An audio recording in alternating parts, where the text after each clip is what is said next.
नमस्कार मित्रांनो, आज आपण संतोषजी काकडे यांच्या शेतामध्ये उभा आहोत। हा पूर्ण जो आहे तो 1.25 एकराचा डोंगर होता।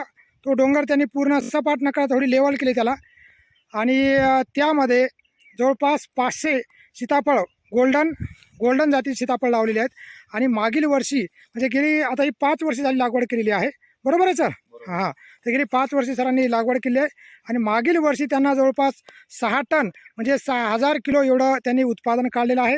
आणि मागील वर्षी त्यांना जरी कमी भाव मिळाला असला तरी या 1 एकरामधून त्यांनी जवळपास 1.25 लाखाचं उत्पन्न त्यांनी मिळवलं आहे। तर व्हिडिओच्या पुढील भागामध्ये आपण संतोषजी काकडे यांच्याकडून या संदर्भात सविस्तर माहिती बघणार आहोत, तरी आपण हा व्हिडिओ पूर्ण बघावा। धन्यवाद। तर मित्रांनो, आज आपण या ठिकाणी वडखा गावामध्ये संतोष काकडे यांच्या शेतामध्ये आपण उभा आहोत।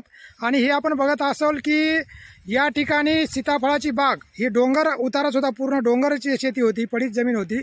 तो डोंगर काढून या ठिकाणी सरांनी ही सीताफळाची बाग डेव्हलप केलेली आहे आणि गेल्या 2 वर्षापासून या शेतीमधून ते उत्पन्नसुद्धा काढत आहेत। सर, आता ही कितीवर लागवड केलेली आपण?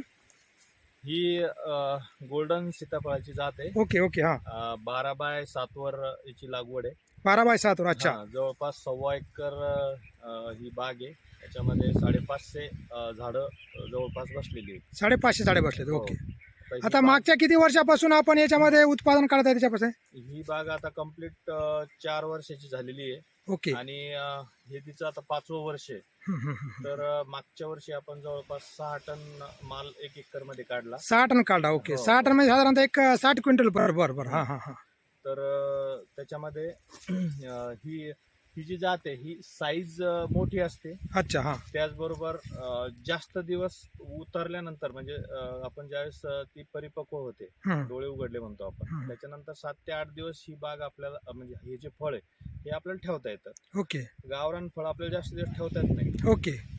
परंतु अलीकडं याची लागवड खूप झाली आणि चांगल्या पद्धतीनं लोक याचं उत्पन्न घेऊ लागले। आणि कितीही काही झालं तर जी जनरल आपण पारंपरिक शेती करतो हो, त्याच्यापेक्षा ही कितीही भाव कमी झाला तरी या बागेतून पारंपरिक शेतीपेक्षा, त्या उत्पन्नापेक्षा याचं उत्पादन किंवा याचा जो खर्च आणि प्रॉफिट जर पाहिलं तर हा त्या पारंपरिक पिकापेक्षा परवडणार आहे। Okay okay, thank you sir.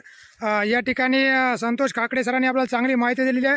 शेतकरी बंधूंनो, आपण सुद्धा असं पारंपरिक पिकाच्या ऐवजी आपण या फळपिकाकडे वळलं पाहिजे। आणि विशेषतः मराठवाड्यामध्ये सीताफळाला एक अनुकूल अशा प्रकारची भूमी आहे आणि त्याचाच संतोष सरांनी फायदा घेतला आहे। यावर्षीसुद्धा त्यांच्या बागेला चांगला लाग धरलेला आहे आणि मागच्या वर्षीपेक्षा त्यांना यावर्षी चांगला निश्चितच भाव मिळेल।